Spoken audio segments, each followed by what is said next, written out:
کل رات امام میرے خواب میں آئے کہ تجھے اپنا وعدہ یاد ہے؟ میرا زائر کل آ رہا ہے، وہ پریشان حال ہے، اس کی مدد کرنا۔ میں پریشان تھا کہ میں اس زائر کو کہاں سے ڈھونڈوں، مجھے کیا پتا وہ کون سا زائر ہے جو پریشان حال ہے، اس کی پریشانی کو میں نے برطرف کرنا ہے۔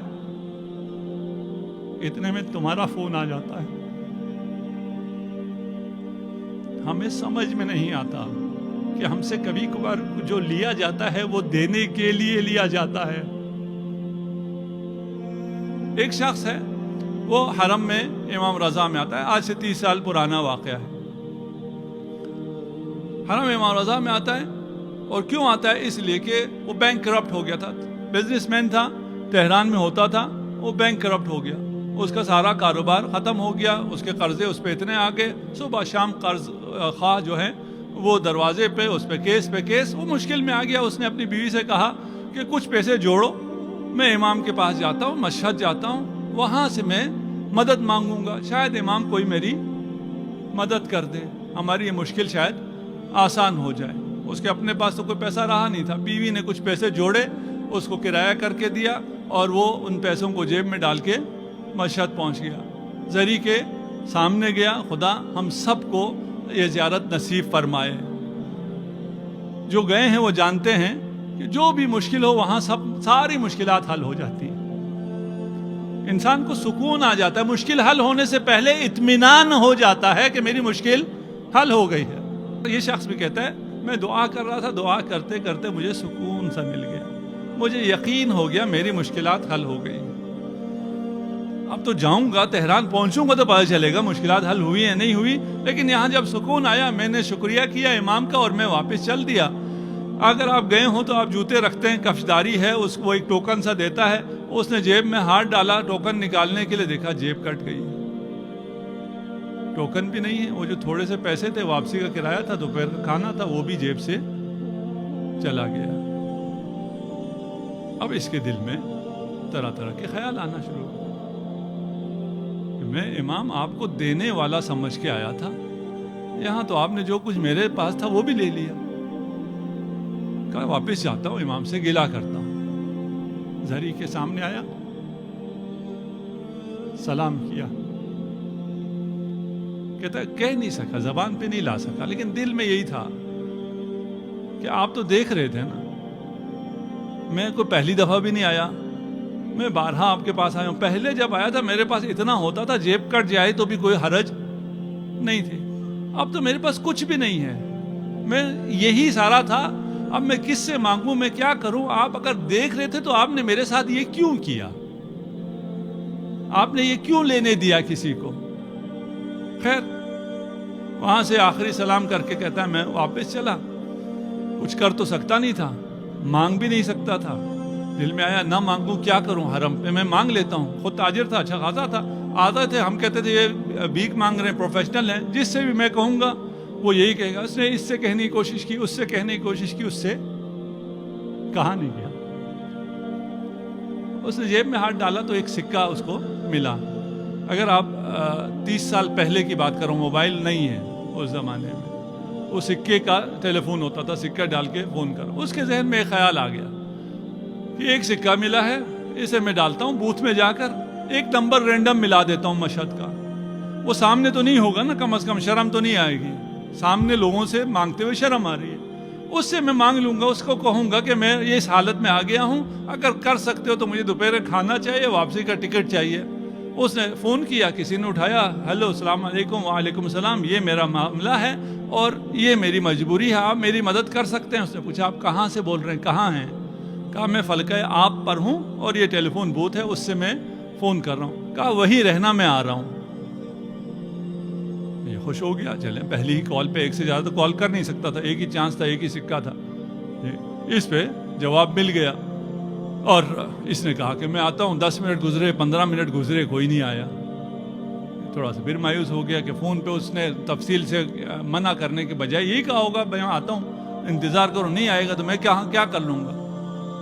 کہتے ہیں تھوڑی دیر بعد ایک بڑی سی گاڑی رکی، اور اس نے آواز دی کہ فلان صاحب آپ ہیں, آپ نے فون کیا تھا. کہا ہاں ہاں میں نے فون کیا تھا, آئیے تشریف لائیے, صاحب آپ کے انتظار میں ہیں. اور نے کہا اچھا یہ جو آیا ہے یہ ڈرائیور ہے, وہ تو جانتا نہیں ہے کون کون ہے, یہ کوئی ڈرائیور آیا ہے, چلیں کوئی اچھی پارٹی کو فون لگ گیا, کرایہ تو دے ہی دے گا, یہ کھانا بھی اچھا کھلا دے گا. اس نے گاڑی میں بٹھایا اور بہت بڑے سے بنگلے میں لے جا کے اس نے گاڑی پر پارک کی, اور وہ صاحب جو ہے مالک مکان وہ تیار انتظار میں ٹہل رہا ہے, آتے ساتھ اس کے گلے لگایا, اس کا بڑا استقبال کیا. میں نے کہا ایسے استقبال کر رہا ہے جسے مجھے برسوں سے جانتا ہے, میں تو اس کو نہیں جانتا. بٹھایا, کھلایا, پلایا, تو کہا شکر ہے مجھے کھانا تو مل گیا, بس اب یہ پیسے دے دے, واپسی کا کرایہ مانگتے ہوئے اب بھی شرم آ رہی ہے. ٹیلی فون پہ تو کہہ دیا تھا, سامنے کہنے. اس نے باتوں میں لگایا, ہاں بتاؤ تمہیں کیا ہوا, کیوں ایسے مجبور ہو گئے. کہا میں بزنس مین تھا, میرا خسارہ ہو گیا, بینک کرپٹ ہو گیا, 200 ملین کا مجھ پر قرض آ گیا, اور کوئی حالات ٹھیک نہیں ہو رہے تھے, تو میں امام کے پاس آ گیا کہ امام میری مدد کریں. یہاں مدد تو نہیں ہوئی, جیب بھی کٹ گئی, جو تھا وہ بھی چلا گیا. کہا کتنا نقصان ہو گیا, کتنا قرض ہے تمہارا؟ کہا 200 ملین.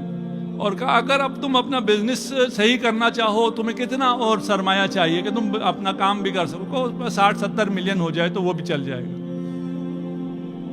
کہا اب مجھے اجازت. کہا تھوڑی دیر ٹھہر جاؤ.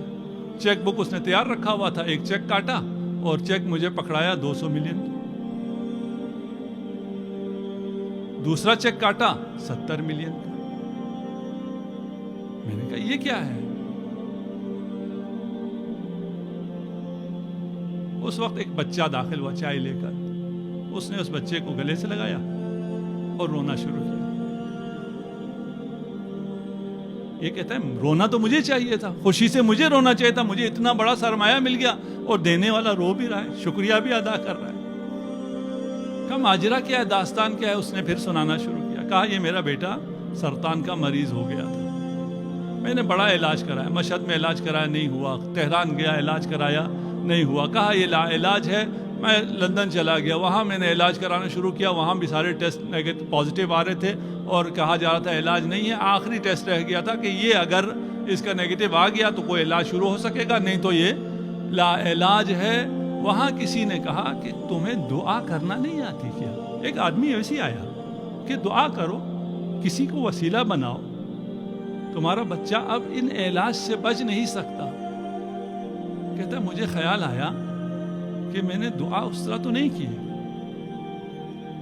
ہم دعا پڑھتے ہیں نا, کل ہو سکتا ہے ہم قیامت کو جا کے کہیں خدا سے, خدایا میں ہر جمعرات کو دعا پڑھتا تھا, میں ہر جمعرات کو دعائے کمیل پڑھتا تھا, اور فلاں قاری کے ساتھ جا کے جس کی بہت اچھی آواز ہے میں دعائے کمیل پڑھتا تھا.